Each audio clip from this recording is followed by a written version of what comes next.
So this is one of our earthen ponds that we have used on the farm before. We have some catfish inside that we want to bring them out. We want to clean the pond.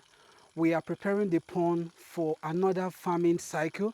And as you can see this pond, this is a 4 tons capacity earthen pond. You know, when we say 4 tons capacity, it means that if you can feed 4,000 pieces of juvenile for about 5 to 6 months for them to attain an average weight of 1 kg.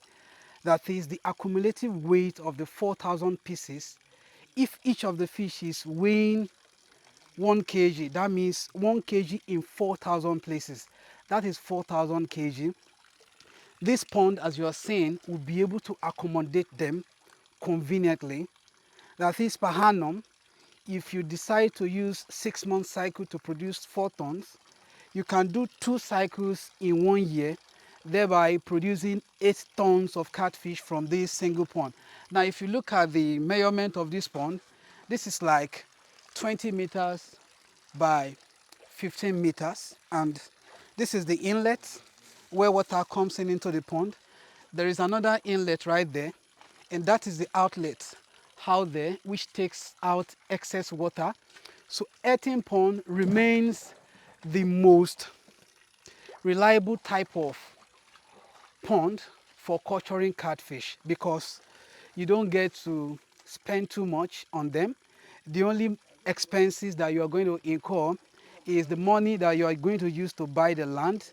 After buying the land, then the digging of the pond, then the bagging of the pond. You see this sandbagging that we did, this sandbagging can go for 3 years, given that you do not expose them too much to excessive sun rays. So after this harvesting now, we are going to release water back into the pond in order to protect the bagging.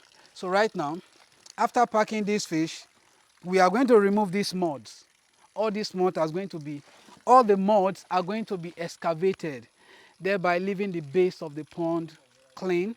Then after, we will net it up to provide security for the new set of fish that we want to put inside the pond.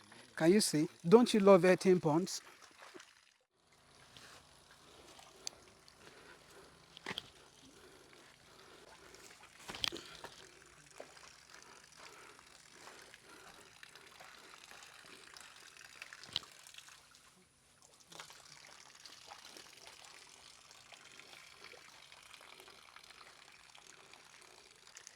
For me, I prefer earthen ponds compared to tarpaulin, compared to concrete. I'm not saying that tarpaulin and concrete ponds are not okay, but I just love the feel, you know, the results, the management of earthen ponds. Once you have a land that is in a waterlogged environment and the nature of the soil there is clay soil, earthen ponds are best.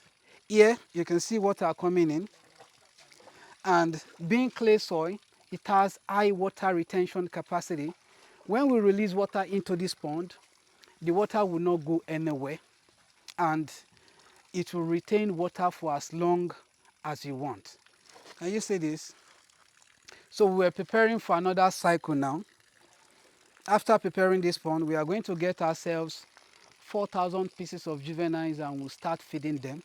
So the first step into making this achievable is by removing all the fish that were inside the pond, making sure there is no fish left. After removing all the fish, we'll pack the muds with shovels and spades. We'll remove everything. After removing, we buy nets. There's something they call prey nets. We use it to cover the surface area of the pond. It keeps away birds from intruding the pond. So when we do that, then we introduce water. We allow the water in the pond to wait for about 2 to 3 weeks for natural fertilization. Then we now introduce our fish.